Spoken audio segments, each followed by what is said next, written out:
আল্লাহ তাবারক তাআলা ঈমান রাখতে হবে। কেমন ঈমান? যে দুইজন সাহাবী ঈমান এনেছিল আল্লাহ তাবারক তাআলার উপরে, এরা জীবন দিয়েছে, কল্লা দিয়েছে, কিন্তু ঈমান ছাড়েনি। এদের মতন ঈমান রাখতে হবে। তাদের নাম হচ্ছে হযরত ইয়াসির রাদিয়াল্লাহু তাআলা আনহু, বিবি সুমাইয়া রাদিয়াল্লাহু তাআলা আনহা। তো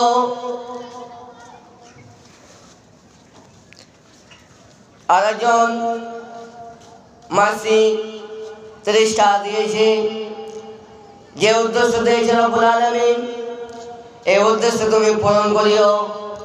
হে রব্বুল আলামিন, এই 30 টাকার বিনিময়ে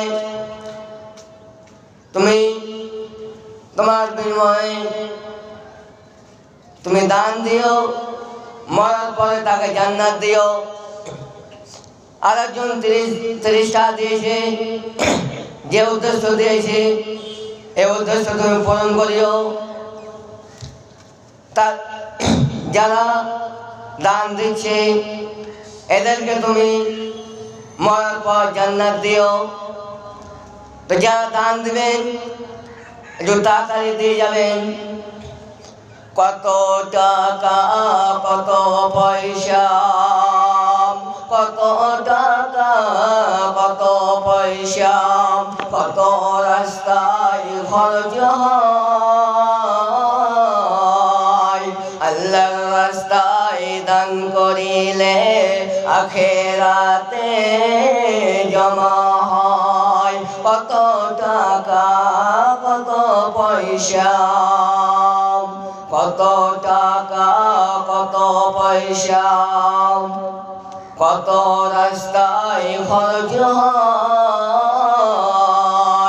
আল্লাহর রাস্তায় দান করিলে আখিরাতে জমা হয়। দানকারীর মাতা পিতা আল্লাহ সুখে রেখো কবরে।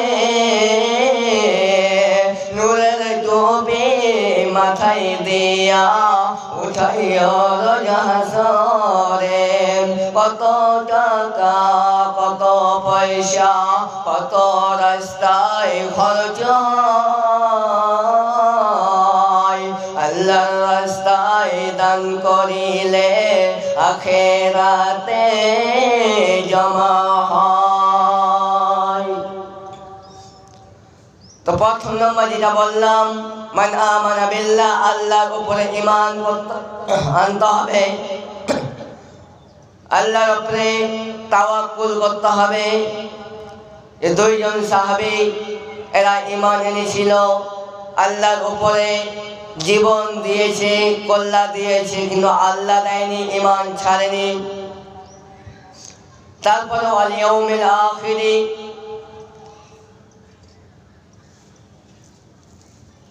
আল্লাহ তাবারক তাআলা বলছেন ওয়াল ইয়াউমিল আখিরি, আখিরাতের উপরে তোমার ঈমান আনো। আখিরাতের উপরে, পরজগতের উপরে, পরকালের উপরে, জান্নাত জাহান্নামের উপরে ঈমান। যারা পরকাল বিশ্বাস করে না, পরকাল মানে না, এরা কিন্তু কোনদিন তাদের ঈমান বাড়বে না। আল্লাহ তাবারক তাআলা কিয়ামতের দিন কিছু মানুষকে হাঁকিয়ে হাঁকিয়ে, পিটিয়ে পিটিয়ে জাহান্নামের দিকে নিয়ে যাবেন। ওয়াসিকাল্লাযীনা কাফারু ইলাল জাহান্নামে যুমারা, কিছুগুলি মানুষ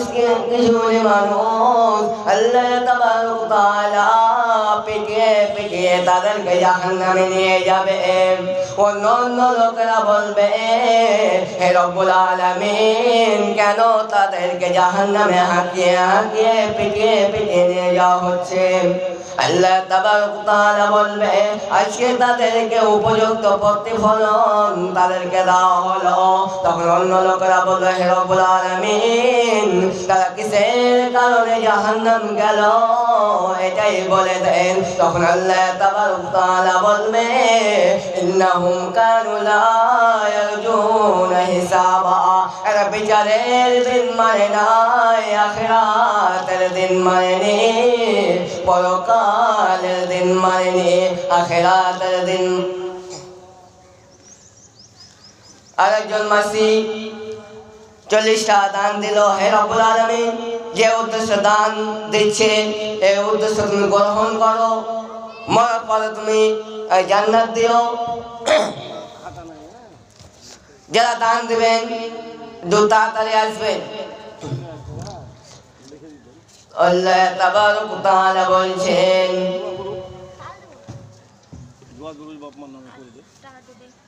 আব্দুল খালেক 3000 টাকা দান করলো। আব্দুল খালেক পিতামাতার নামে 3000 টাকা দান করলো। হে রব্বুল আলামিন তোমার এই বান্দা তোমার ভয়ে এই 3000 টাকা দান দিল এই মাদ্রাসার জন্য। যে উদ্দেশ্য দান দিয়েছে রব্বুল আলামিন তুমি তাকে উদ্দেশ্য পূরণ করিও। হে রব্বুল আলামিন তুমি তাদের মাতা পিতাকে কবরের ভেতরে তুমি জান্নাত দিও, তাই জান্নাতবাসী করিও। আল্লাহুম্মা বারিক আলা ফি আহলিকা ওয়া মালিকা।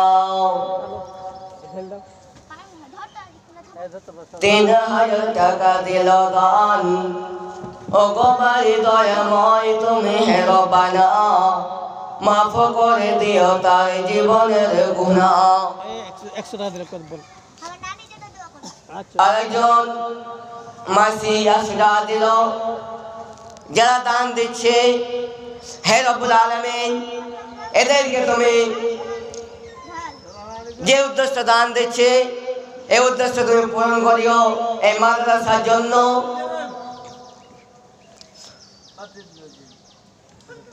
এই মাদ্রাসার জন্য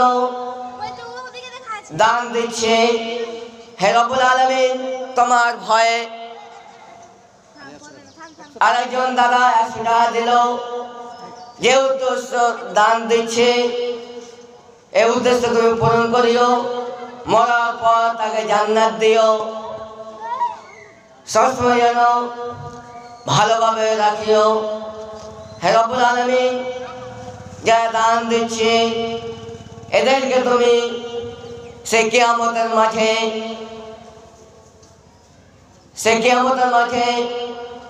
এই দান তুমি গ্রহণ করিও। 1000 টাকা দিলে দেনা 1000 টাকা। আরেকজন বেনামি 1000 টাকা দিল। যাক আলহামদুলিল্লাহ এই করে করে করে দান চলে আসছে। হে রব্বুল আলামিন তোমার ভয়ে এই মাদ্রাসার জন্য দান দিচ্ছে। যে উদ্দেশ্য দান দিচ্ছে তুমি এই উদ্দেশ্য পূরণ করিও, মরার পর তুমি জান্নাত দিও। তার আখলাক চরিত্র ভালো হয়। পিতা মাতা কবরে চলে গেছে, যার পিতা মাতা কবরে চলে গেছে এদের তুমি জান্নাতবাসী করে দিও। তো এই দানের ব্যাপারে হাদিস অনেক রয়েছে। কিয়ামতের দিন 7 শ্রেণীর লোককে আল্লাহ তাআলা ছায়া দেবেন। ছায়াটির মধ্যে 1 নম্বর হচ্ছে যে ব্যক্তি দান করবে এই ব্যক্তিকে আল্লাহ তাআলা সে আরশের ছায়া দেবেন, রহমতের ছায়া দেবেন। তো কিয়ামতের দিন এই দান আপনাকে। আরেকজন ভাই 40 টাকা দিল। যে উদ্দেশ্য দান দিল এই উদ্দেশ্য তুমি পূরণ করিও। হে রব্বুল আলামিন তুমি তাদেরকে মরার পর তুমি জান্নাত দিও। কেউ যদি মারা থাকে তুমি তাদেরকে জান্নাতবাসী করিও। তো যেটা বলছিলাম হাদিসের কথা, যে আখিরাতের উপরে ঈমান